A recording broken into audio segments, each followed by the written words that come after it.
کہ واقعی یہ بہت بڑا یونیورسل ٹروتھ ہے کہ اللہ تعالیٰ نے دنیا میں جن کاموں سے روکا ہوا ہے وہی کام جنت میں انعام کے طور پہ آپ کو ملنے والے ہیں. ٹھیک ہے, جن جن چیزوں سے روک دیا ہوا ہے تو سر وہ روکا اسی لیے ہے کہ تھوڑی دیر صبر کر لو, تمہاری انسٹنکٹ میں ان ساری چیزوں کی محبت میں نے ڈال دی ہے, لیکن اس کو پورا کرنے کا موقع یہ دنیا نہیں ہے, وہ آخرت ہے. دنیا میں میری مان کے نا اپنی انسٹنکٹ کے خلاف چلو, تھوڑی دیر کے لیے صبر کر لو, روزہ کھل جائے گا.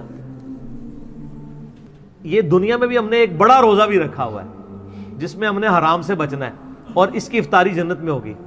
روزے کے دوران آپ کھا پی سکتے ہیں, تو روزے کے بعد کھاتے پیتے کیوں ہیں؟ اس لیے کھاتے پیتے ہیں کہ بس اب وہ اللہ نے جو آزمائش تھی وہ ختم کر دی. اس طریقے سے دنیا میں اللہ نے جن چیزوں سے روکا ہوا ہے یہ ساری چیزیں حلال ہو جائیں گی, لیکن یہ لال اس کے لیے ہوں گی جس نے روزہ رکھا ہوگا, اسی کی افطار ہوگا. کھوجے کا تو نہیں ہوگا, اس کی تو پھینٹی لگ جائے گی. اسی لیے میں کہتا ہوں دنیا آپ اللہ کی مرضی کی گزاریں, آخرت آپ کی مرضی کی ہوگی. اور اگر دنیا آپ نے اپنی مرضی کی گزاری پھر آخرت آپ کی مرضی کی نہیں ہوگی, پھر ولیعوذ باللہ تعالی اللہ کی مرضی کی ہوگی, جو اللہ کے وعدے ہیں اپنے پیغمبروں کے ذریعے کہ جو میرے نافرمان ہیں میں انہیں عذاب دوں گا. اللہم اجرنا من النار, اللہم اجرنا من النار, اللہم اجرنا من النار. سورہ آل عمران میں بھی ہے نا, زُيِّنَ لِلنَّاسِ حُبُّ الشَّهَوَاتِ مِنَ النِّسَاءِ, اور اس کے بعد کافی چیزیں اللہ نے گنوائی ہیں کہ اللہ تعالیٰ نے مزین کر دیا ہے انسان کے لیے, یعنی دنیا کی جو اٹریکٹفل چیزیں ہیں ان میں سے عورتیں ہیں, مال ہیں, بیٹے ہیں, سونا چاندی کے یعنی ڈھیر ہیں, اور نشان زدہ گھوڑے ہیں, برانڈڈ کاریں ہیں آج کل کے دور میں. تو یہ ساری کی ساری چیزیں اللہ تعالیٰ نے ان کی محبت ڈال دی ہے, لیکن یہ محبت اللہ کو کراس نہ کر جائے, لمیٹڈ رہے. ان لمیٹڈ ہوگی جنت میں, جنت میں زندگی بھی ان لمیٹڈ ہے, نعمتیں بھی ان لمیٹڈ ہے. یہاں تو پابندی ہے آپ کے اوپر چیزوں کی, تو یہ اللہ نے اس لیے رکھی ہیں کہ آپ کو جنت کی قدر ہی تب آنی تھی کہ جب آپ کے دل میں ان چیزوں کی طرف رغبت پائی جاتی ہو. اگر آپ کو پیاس ہی نہ لگے تو ٹھنڈے پانی کی رغبت کیا ہوگی؟ پیاس کے بعد ہی قدر آئے گی. تو دنیا میں اللہ تعالیٰ نے یہ ساری چیزیں جو اٹریکٹفل تھیں وہ رکھیں, اس کے بعد اللہ نے آزمایا اس حد کو کراس نہیں کرنا, یہ حد کو کراس کرنے کا موقع تمہیں دوں گا اور ہمیشہ کے لیے دوں گا, بس تھوڑا سا روزہ رکھ لو, آخرت میں افطار کروا دوں گا. اور جب وہ افطار ہوگا تو پھر آپ جو مرضی کریں. قرآن پاک میں کئی جگہ ہے نا کہ جنت میں ہر وہ چیز ہے جو تم چاہو گے. صحیح بخاری مسلم میں حدیث ہے, جنت میں اللہ تعالیٰ فرماتا ہے میں نے اپنے بندوں کے لیے وہ نعمتیں تیار کر رکھی ہیں جو نہ کسی آنکھ نے دیکھی, نہ کسی کان نے سنی, نہ کسی کے دل پہ کھٹکا گزرا. پھر نبی علیہ السلام نے سورہ السجدہ کی آیت تلاوت کی کہ میں نے اپنے بندوں کے لیے ان کی آنکھوں کی ٹھنڈک نعمتیں جنت میں چھپا کے رکھی ہیں. میں اکثر کہتا ہوں کہ انسان کے پاس سب سے بڑی جو خواہش ہے نا انسان کی, نمبر 1 یہ ہے کہ مجھے موت نہ آئے, نمبر 2 مجھے کوئی تکلیف نہ آئے, نمبر 3 میں بوڑھا نہ ہوں, ہمیشہ انجوائے کرتا رہوں ینگ ایج. یہی ہے نا 3 خواہشات. اگر یہ 3 چیزیں دنیا میں آپ کو مل جائیں تو سر خدا کو پھر کس نے رسپانس کرنا ہے؟ آپ سے میں بھی پوچھ لیتا ہوں, اگر آپ کو کوئی مصیبت پریشانی نہ آئے, آپ بوڑھے نہ ہو اور آپ کو موت بھی نہ آئے, تو خدا آپ کی ضرورت ہی نہیں ہے. اور خدا میں یہی کوالٹیز ہیں کہ اس کو موت نہیں آتی ہے, اس پہ کبھی زوال نہیں آتا, اس لیے خدا کسی کا محتاج نہیں ہے نا. ہماری ضرورت خدا ہے لیکن ہم خدا کی ضرورت نہیں ہے. اللہ کہتا ہے میں غنی ہوں. اور جنت میں آپ کو یہ تینوں خواہشات اللہ نے جنت میں جاتے ہی جو آپ کو پہلے سمجھ لینا 3 جو تمغے ملنے ہیں نا وہ یہی ہیں. صحیح مسلم میں حدیث ہے, اعلان ہوگا جنتی ہو تو میں مبارک ہو. جنت میں انٹر ہوتے ہی آج کے بعد کبھی مرو گے نہیں, ہمیشہ زندہ رہو گے. اور بخاری مسلم میں حدیث ہے کہ موت کو مینڈے کی شکل میں میدان محشر میں لا کے قتل کر دیا جائے گا. جنتی خوش ہوں گے کہ اب موت آنی نہیں ہے, اور دوست کی کہیں گے وہ کاش ہمیں موت آ جاتی. دوسری خوشخبری ملے گی, صحیح مسلم میں حدیث میں الفاظ ہیں, آج کے بعد کبھی بوڑھے نہیں ہوگے, ہمیشہ جوان رہو گے. تیسری خوشخبری ملے گی, آج کے بعد کبھی تم بیمار نہیں پڑو گے, ہمیشہ تندرست رہو گے. 30 سال عمر ہوگی ہر جنتی کی اور 30 ہی رہے گی. اور چوتھی خوشخبری اتنی بڑی ہے کہ آج کے بعد اللہ تم سے ناراض نہیں ہوگا, ہمیشہ ہی راضی رہے گا. یعنی جنت میں جو مرضی کرو ناراضگی اللہ کی ہو ہی نہیں سکتی، کیونکہ جنت میں یہاں شراب حرام ہے، وہاں شراب جائز ہے. آپ کون سی نافرمانی دنیا میں سوچ سکتے ہیں، وہ جنت میں آپ کو گارنٹی دیتا ہوں آپ کر سکتے ہیں. تو پھر اللہ نے کہاں سے ناراض ہونا ہے؟ نماز ہی کوئی نہیں. آپ کہیں گے نا دنیا میں سب سے بڑی نافرمانی ہے کہ میں نماز چھوڑ دوں، سر چھوڑ دیں، جنت میں کوئی نماز نہیں ہے. کوئی کہتا ہے شراب سب سے بڑی ہے تو پئیں سر، جتنی مرضی پئیں. کوئی کہتا ہے عورت کی طرف رغبت ہے تو سر جتنی مرضی عورتیں. ٹھیک ہو گیا، لیکن یہ روزہ ادھر رکھنا پڑے گا. اور یہ اللہ تعالیٰ نے ویسے آزمائش میں ڈالا ہے، اس میں کوئی شک نہیں ہے. صحیح مسلم میں حدیث ہے کہ نبی علیہ السلام فرماتے ہیں اللہ تعالیٰ نے جنت کو ناگوار چیزوں سے ڈھانپ رکھا ہے. جنت تک پہنچنے کے لیے بڑی ناگواری آپ کو ہوگی، اور دوزخ کو خوشنما چیزوں سے ڈھانپ رکھا ہے. یعنی دوزخ کے اوپر تو کڑگا لگا ہوا ہے، ہر بندے ادھر بڑھے گا، اور جنت والا بندہ سوچے گا 10 بار یار بڑا اوکھا رستہ ایک کون کاٹ سکتا ہے. یہ حدیث مسلم شریف میں. اس کی ایکسپلینیشن ایک حدیث ہے ابو داؤد میں، سنن نسائی کے اندر، سنن ابن ماجہ میں، بڑی ڈیٹیل حدیث ہے. یہ ساری حدیثیں آپ کو مشکات کی تیسری جلد میں جنت والے چیپٹر مل جائیں گی. وہ بڑی مزے کی حدیث ہے کہ اللہ تعالیٰ نے جب جنت کو پیدا فرمایا نا تو حضرت جبرائیل کو کہا ذرا جنت دیکھ کے آؤ. وہ آئے کہتے ہیں یا اللہ کیا بات ہے، مجھے تو نہیں لگتا کوئی بندہ سر دھڑ کی بازی نہ لگا دے جنت میں پہنچنے کے لیے. مجھے لگتا ہے یہ سارے لوگ ہی جنت میں پہنچ جائیں گے کیونکہ جگہ ہی بڑی زبردست ہے. اللہ نے فرمایا اچھا. پھر اللہ نے جنت کو ناگوار چیزوں سے ڈھانپ دیا.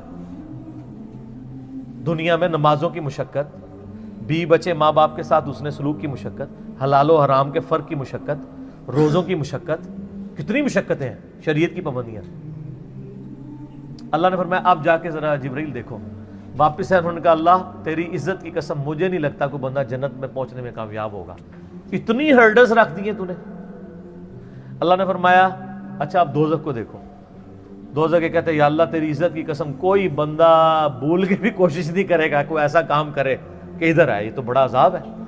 پھر اللہ تعالیٰ نے دوزخ کو ڈھانپ دیا دنیا کی خوشنما چیزوں سے، اٹریکٹفل چیزوں سے، شہوات سے. کہا جبرائیل اب دیکھو. دیکھ کے انہوں نے کہا یا اللہ مجھے نہیں لگتا کوئی بندہ دوزخ سے بچ پائے گا، کیونکہ ہر راستہ ہی دوزخ کی طرف لے جانے والا ہے، جتنے بھی اٹریکٹفل جو ہماری انسٹنکٹ میں اٹریکٹفل ہے. لیکن سر تھوڑا سا روزہ رکھ لیں سب کچھ ختم ہو جائے گا. صحیح مسلم میں حدیث ہے اللہ تعالیٰ دنیا میں جس نے یاشی کی زندگی گزاری ہوگی نا، قیامت والے دن اللہ تعالیٰ نا اس کو بلوائے گا اور کہے گا فرشتوں ذرا اسے ایک پھیرا لگاؤ نا دوزخ کا، کیونکہ دنیا میں بڑا کہا گیا ایک ہی پھیرا لگنا ہے. کہتے ہیں نا لوگ.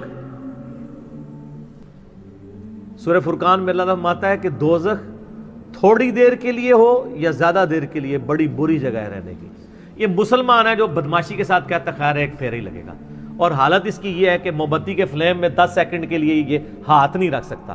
اور بخاری مسلم کی حدیث ہے کہ آخرت کی آگ دنیا کی آگ سے 70 گنا زیادہ تیز ہے، اور جس کی یہ اوقات ہے کہ وہ دنیا کی آگ کے اوپر صرف ہاتھ نہیں فلیم کے اوپر رکھ سکتا، وہ آگ کے اندر جلنے کے لیے تیار ہو جائے. تو یہ کہانیاں صرف اپنے آپ کو کرائی نہیں ہے انہوں نے. دنیا میں کسی کہا جائے نا کہ فجر چھوڑنے میں فجر سے زور تک 10 بائی 10 کے ایسے کمرے میں آپ کو قید کیا جائے گا کہ جس میں 100 کوبرا سانپ ہوں گے، 100 بچھو ہوں گے، 100 اژدھے ہوں گے، لیکن ایک ہی پھیرا لگے گا ایک نماز کے پیچھے. فجر کے پیچھے فجر سے زور، زور کے پیچھے زور سے اثر، اور جتنے دنوں کی نمازیں ہیں اتنے دن لگے گا. کچھ سوچ سکتا ہے؟ اس لیے کہ یہ ہم نے امیجن کیا ہوا ہے. دنیا نقد ہے نا، آخر میں کہتے خیر ہو یار اینڈ تے چھڈ ہی دے گا نا. کہانی ایڈا سوکھا کام نہیں ہے. اچھا وہ مسلم شریف کے الفاظ ہیں، اللہ ہمارے کا ذرا اس کو لگاؤ نا دوزخ کا ایک پھیرا جس نے دنیا میں بڑی عیاشی کی ہے. جب وہ پھیرا لگا کے آئے گا نا، ایک پھیرا صرف، اللہ پوچھے گا ہاں بھائی کوئی دنیا میں خیر دیکھی تو نے؟ اور کہے گا یا اللہ تیری عزت کی قسم میں نے تو دنیا میں کوئی خیر کا ایک دن بھی نہیں گزارا. وہ پوری زندگی کی عیاشی کافور ہو جائے گی ایک پھیرے پہ. پھر اللہ تعالیٰ ایک مفلس بندے کو بلائے گا جس نے دنیا میں حلال و حرام کی تمیز کر کے ڈر ڈر کے زندگی گزاری ہوگی. اللہ فرمائے گا فرشتوں ذرا اس کا حساب کتاب تو بعد میں کرتے ہیں، ذرا جنت کا ایک پھیرا لگاؤ. جنت کا پھیرا لگا کے اللہ تعالیٰ کہے گا دنیا میں کوئی مشکل، کہے گا یا اللہ کوئی مشکل نہیں، دنیا پوری تکلیف میں کاٹی ہوگی، لیکن وہ ایک پھیرا وہ ساری کی ساری دنیا کی تکلیف کو کافور کر دے. یہاں پہ بھی جو لوگ پوزیشن ہولڈرز ہیں، ٹھیک ہے، تو ہم خود بھی یعنی رہے الحمدللہ، یعنی اتنی محنت سے پڑھتے تھے انجینئرنگ یونیورسٹی میں، جب پوزیشن آتی تھی تو ہمیں اپنی وہ آج تو مجھے وہ راتیں بھی یاد نہیں ہیں جو ہم نے تکلیف کی کاٹی ہوئی ہیں، بلکہ یاد بھی نہیں کہ کبھی جو ہے وہ پڑھائی لکھائی کر کے تو کدھر تک. کیوں جی عارف صاحب یہ میرے سینئر ہیں نا یونیورسٹی میں، ان کو پتہ ہے کہ جو یعنی کتنا مشکل پڑھائی والا معاملہ ہوتا تھا. تو لیکن آج ہمیں یاد بھی نہیں ہے, کیونکہ جب اینڈ رزلٹ مل جاتا ہے نا, آپ اس پرانی تکلیف کو بھول چکے ہوتے ہیں. یہی آخرت کے معاملے میں بھی ہوگا کہ دنیا کی تکلیف کوئی تکلیف نہیں رہے گی. اس لیے مسلم شریف کی حدیث ہے کہ دنیا مؤمن کے لیے قید خانہ ہے اور کافر کے لیے جنت ہے. قید خانے میں تو یاشی نہیں ہوتی سر. قید خانہ ہے اس لیے کہ آپ نے اللہ کی مرضی کے مطابق چلنا ہے. تو یہ واقعی حقیقت ہے کہ اللہ تعالیٰ نے آخرت میں ہر وہ چیز رکھی ہوئی ہے جس سے دنیا میں روک دی ہے. دنیا میں اس لیے روکا ہے کہ یہ وہ آزما رہا ہے آپ کو, آپ کے انسٹنکٹ میں اس کی محبت ڈال دی ہے, اٹریکشن ڈال دی ہے. اگر آپ کی اٹریکشن نہ ہوتی تو میرے بھائی آپ کو جنت میں یہ انعام ہی نہیں تھا لگنا. پیاس ہی نہ ہو تو ٹھنڈے پانی کی قدر کیسے آتی, اور وہ پابندیاں لگا دی. اور سر اس حوالے سے میں آپ کو ایک آیت بتاتا ہوں. آیات تو سر اس کے اوپر اتنی ہے کہ میں گھنٹوں فی البدی بول سکتا ہوں. میرا مسئلہ نمبر 50 ہے, دنیا کی مذمت, رزق حرام کی مذمت, دنیا پرستی کا انجام اور اس کا علاج. وہ آپ اگر دیکھیں اس میں نے قرآن حکیم سے کراس ریفرنس پہ 11 آیات کور کی ہیں اور 17 حدیث بخاری اور مسلم سے, جن میں نے ایک آیت یہ سورہ الزخرف کی بھی کی تھی, جس میں اللہ تعالیٰ نے ایک بڑا عجیب و غریب, قرآن میں جب میں نے یہ پہلی دفعہ آیت سنی تھی نا, میں ہل گیا تھا کہ قرآن کس لیول کے اوپر جا کے چیزوں کو ڈسکس کرتا ہے. قرآن پاک میں چند حیران کن آیات میں سے یہ, اب آپ خود بھی حیران ہو جائیں گے یہ آیت سن کے. سورہ الزخرف, زخرف کہتے ہیں سونے کو, گولڈ کو. اس کی آیت نمبر ہے 33 آنورڈ. اعوذ باللہ من الشیطان الرجیم. ولولا ان یکون الناس امۃ واحدہ, اگر اس چیز کا خدشہ نہ ہوتا کہ سارے ہی کافر ہو جائیں گے. ہائے ہائے ہائے ہائے, دنیا میں اتنی اٹریکشن ہے کہ اللہ تعالیٰ کہہ رہا ہے مجھے خدشہ تھا کہ دنیا میں اتنی اٹریکشن ہے کہ سارے ہی میرے منکر بن جائیں گے اگر میں دنیا والا معاملہ جو ہے وہ اس طرح ایکسپوز کر دیتا. وَلَوْلَا أَن يَكُونَ النَّاسُ أُمَّةً وَاحِدَةً, اگر یہ خدشہ نہ ہوتا کہ ساری انسانیت ہی ایک واحد امت اللہ کی منکر بن جائے گی. لَجَعَلْنَا لِمَن يَكْفُرُ بِالرَّحْمَنِ لِبُيُوتِهِمْ سُقُفًا مِّن فِضَّةٍ وَمَعَارِجَ عَلَيْهَا يَظْهَرُونَ, ہم رحمان کے کفر کرنے والے لوگوں کے لیے, اللہ کے دشمنوں کے لیے, ان کے گھر اور ان کے گھروں کی جو سیڑھیاں ہیں نا وہ چاندی کی بنا دیتے, اور ان کے گھروں کی چھتیں چاندی کی بنا دیتے کہ بھی جو اللہ کو نہیں مانے گا اس کا پورا گھر چاندی کا, یاشی کرے. تو سارے نے کہنا تھی یہی کریے. اللہ میں ہمیں یہ خدشہ تھا کہ ساری کافر ہو جاؤ گے, کسی نے چوپدہ روزہ نہیں رکھنا. آگے چلیں. وَلِبُيُوتِهِمْ أَبْوَابًا وَسُرُرًا عَلَيْهَا يَتَّكِئُونَ, اور ان کے جو گھر ہیں, گھروں کے دروازے اور وہ جو ان کے تخت جن پہ وہ تکیے لگاتے ہیں, سب کے سب یعنی چاندی کے, وَزُخْرُفًا, اور سونے کے بنا دیتے. سونے چاندی کے مکان ہو جاتے لوگوں کے. جو کافر ہونے کا اعلان کرتا نا, ساتھ ہی اس کا مکان سونے کا بن جاتا. ویسے آپ امیجن کر لیں, آج جو لوگ یہاں پہ اپنا مذہب بدل کے دوسرے ملکوں میں جا کے پولیٹیکل اسائلم لے لیتے ہیں, ان سے یہ بعید تھا. اللہ تعالیٰ ہمارے, اگر ہمیں یہ خدشہ نہ ہوتا کہ ساری کافر بن جاؤ گے تو ہم کہتے ہیں کہ جو کافر ہے اس کے گھر سونا چاندی کا, اس کی چھتیں, گھر, سب کچھ یاشی کرو. وَإِن كُلُّ ذَلِكَ لَمَّا مَتَاعُ الْحَيَاةِ الدُّنْيَا, لیکن یہ سب نعمتیں دنیا کا متاع ہیں. وَالْآخِرَةُ عِنْدَ رَبِّكَ لِلْمُتَّقِينَ, آخرت یاد رکھنا صرف پرہیزگاروں کے لیے ہے اللہ کے. دنیا میں تو نیک آدمی امیر ہو بھی سکتا ہے, غریب بھی ہو سکتا ہے, مفلسی کی زندگی بھی ہو سکتی ہے, یاشی کی زندگی بھی ہو سکتی ہے. آخرت میں ایسا نہیں ہے. اسی لیے میں کہتا ہوں آخرت آپ کے اختیار میں ہے, دنیا اللہ کے اختیار میں ہے. دنیا سے مراد جو آپ کی ڈیسٹنی میں معاملات ہوتے ہیں, آخرت اللہ کے جو رکھی ہے وہ آپ کے اختیار میں رکھ دی ہے. آپ آخرت کامیاب کروا سکتے ہیں. دنیا میں کوئی کتنی محنت کر لے الٹیمیٹلی ناکام تو ہو سکتا ہے نا وہ, لیکن دنیا میں آپ اللہ کے لیے محنت کر لیں, میں آپ کو گارنٹی دے دوں کوئی ناکامی نہیں ہے. اللہ تعالیٰ نے قرآن پاک میں کئی جگہ فرمایا کہ اللہ تعالیٰ وعدہ خلافی نہیں فرمائے گا. مومنین کے ساتھ جو اللہ تعالیٰ نے وعدے کیے ہیں وہ وعدے پورے کرے گا. اللہ تعالیٰ پیغمبروں کو, ان کے ماننے والوں کو قیامت الدین رسوا نہیں ہونے دے گا. ٹھیک ہے, تو سر آخرت آپ کے ہاتھ میں ہے, بنائیں, مایوس نہ ہو. مایوسی سے جو چیز آپ کو چھڑواتی ہے وہ اللہ کا تصور ہے. دنیا میں کوئی ناکام بھی ہو جائے, فٹ پاتھ پہ لاوارث لاش اس کی پڑی ہو، کوئی دفنانے والا نہ ہو، کوئی فرق نہیں پڑتا. اگر اس نے اللہ کے لیے زندگی گزاری ہے تو وہ جنت میں پہنچ چکا. اور دنیا میں کسی کے لیے بہت مہنگا مقبرہ بنا دیا جائے، اس میں ایئر کنڈیشن بھی کوئی لگوا دے، اس کے لاش میں تعفن ہونے سے نہیں اس کو روک سکتا.